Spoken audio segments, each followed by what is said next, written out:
Привет, I'm Igor, and today we'll continue to talk about Russian cases. If you haven't watched my previous episode about nominative case, this video won't be really useful for you. So I advise you watch it first. I left the link in comments, and after that come back here. Today I will tell you about genitive case. Genitive case has two basic rules. First one is about possession or ownership.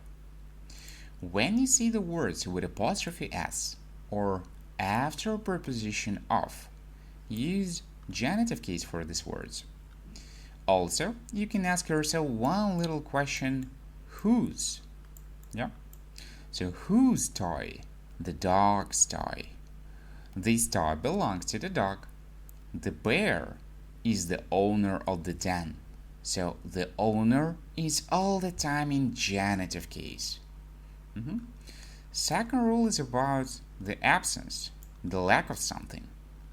So when you see the verb have, but it's negative, doesn't have, didn't have, don't have, yeah?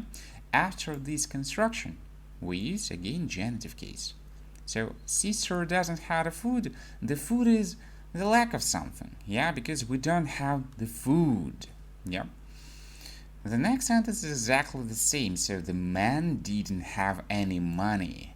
So the money is the absence in this sentence, yeah, so we use money in genitive case. So let's recap.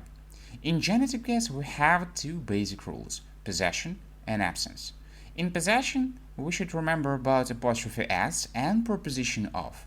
Absence is all the time negative verb have.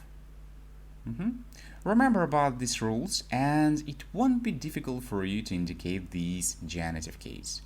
Follow me for the other cases, and you will understand it completely. Пока-пока.